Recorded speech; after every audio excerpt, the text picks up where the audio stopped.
Hey guys, I wanted to talk to you today about snoring and sleep apnea and all that's involved in that. Since I've been learning about all this and studying it all more, I have been observing patients when I work on them, and it is astounding at how many people are showing signs of struggling with oxygen levels at night. And many times I'll ask them when I see signs, and I'll tell you the signs that I see. I'll ask them, do you snore? Do you have a hard time breathing at night and things like that? The majority of them say, yeah, my spouse or somebody says I snore, or they're on a CPAP machine, or they've tried to get on a CPAP machine and failed a sleep study. And it's really sad. That's what I'm going to talk to you about today.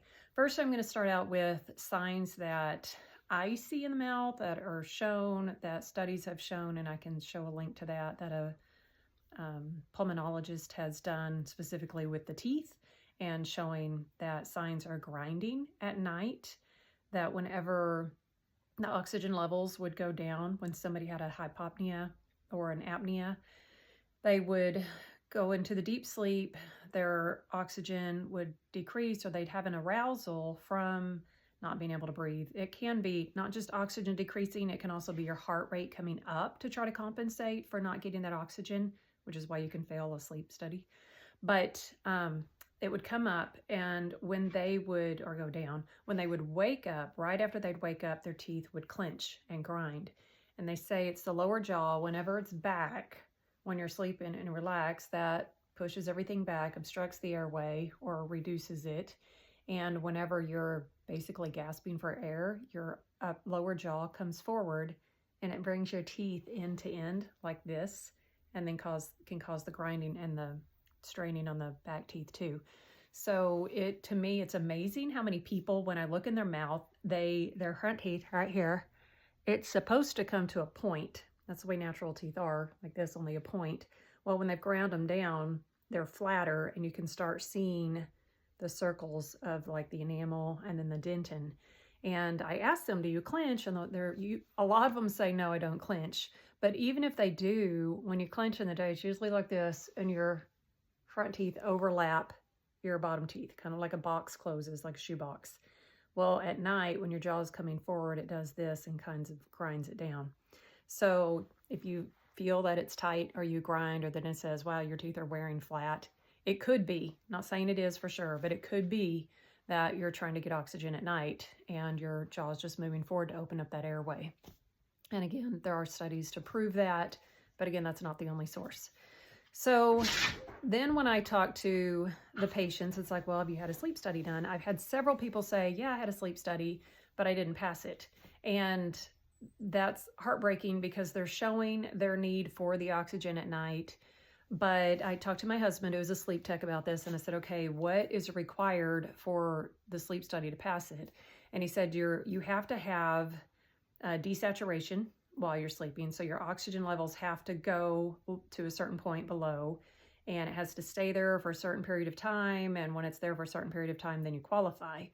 Well, there's several things that go along with that. It could be that your oxygen levels don't go low themselves, like the O2 doesn't desaturate, but your heart rate goes up. And I've heard of, there's a speech pathologist that I follow, as a myofunctional therapist. She said in her case, it wasn't that her oxygen levels went down, it's that her heart rate went up, trying to compensate to get the oxygen up to her body system. And she was having arousals, waking at night, and a lot of issues there. And then when she got that corrected, then she didn't have issues anymore. So that might be why you don't pass a sleep study. I've had one patient say that he has done a sleep study at home, a sleep study in the lab, and he didn't qualify for a CPAP on either one of those, but he snores like crazy, and he said he's going back for another sleep study. His wife's like, you've got to get a sleep study done. You've got to get something done about this.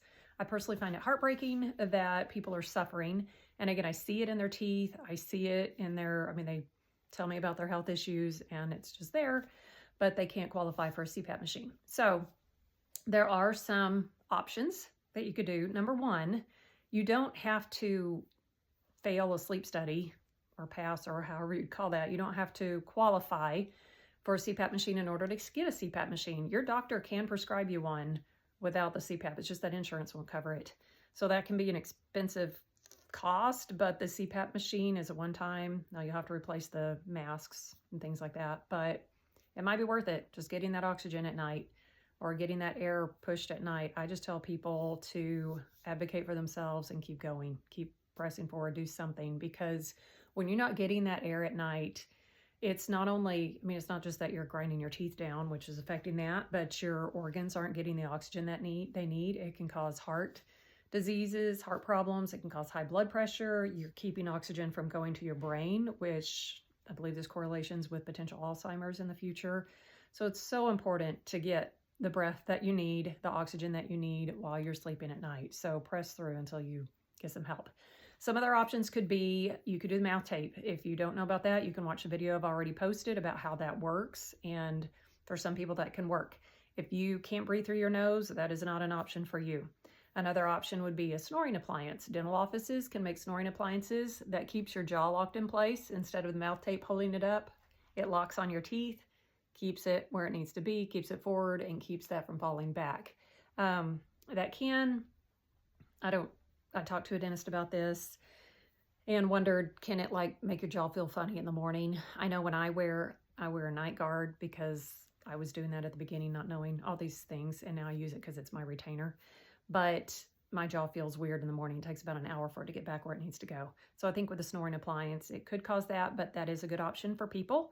I've had one patient tell me that her sister could not handle the CPAP machine, and insurance wouldn't cover the snoring appliance unless they tried the CPAP machine, and the second best option was the snoring appliance. So first best option is CPAP. Second best option would be the snoring appliance if you qualify for that. I will say they can be expensive if you just buy them outright.